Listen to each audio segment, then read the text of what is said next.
Hey everyone, it's Chris here, and today we're going to be talking about the squat.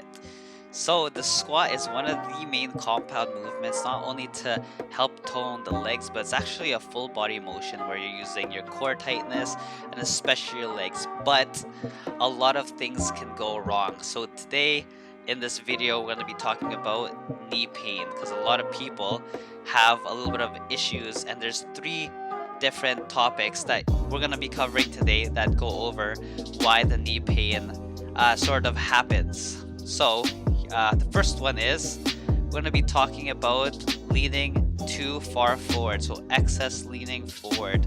And why this is bad is because what happens, as you can see, is that the heel starts to come up and cause a little bit of imbalance. So what you want to do because of this imbalance, you want to focus on three main points of contact. So the big toe, the pinky toe, and heel.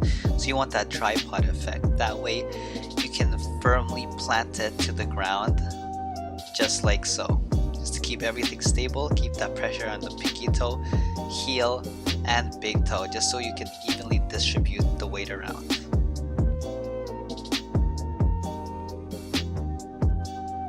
Alright, so the next topic we're going to be talking about is valgus knees, just like so, where the knees caving in. This is one of the next most common mistakes that people make, which is commonly due to the glutes, just like over here. So it's usually this entire area that is kind of weak.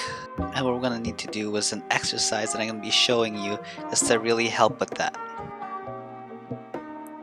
So the first thing here is called the crab walk. So just side to side, just to really get the glutes activated. And the next exercise I'm going to be showing you is just a stationary lunge with resistance pulling you inward. So just like here from the side, you can see the band anchored to the squat rack, and here's going to be a front view that we can show you how it's actually working. So the band is going to be pulling inwards, and what you're gonna do is you're gonna fight the band and try and keep your knee in line with the middle of your toes. That way it forces the mid part of the glute to start to activate a little bit. Alright, so the last squat mistake that I do see often in the gym is that the ankles have poor mobility and they're quite stiff, like what I'm trying to do here.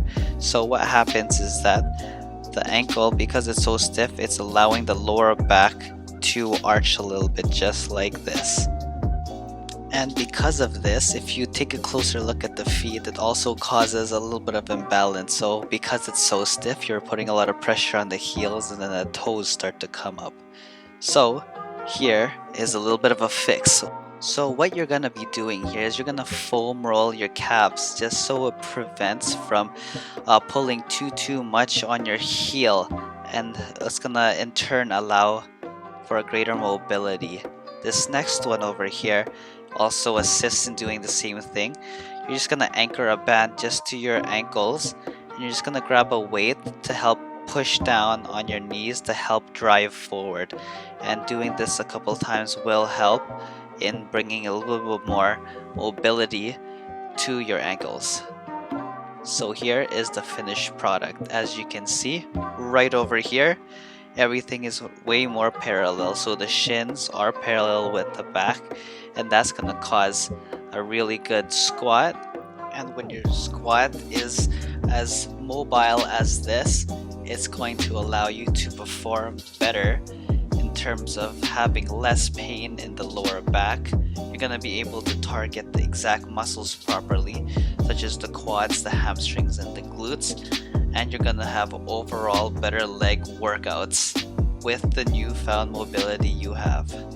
Anyways, thank you for watching. This is Chris, the personal trainer. Follow me on Instagram.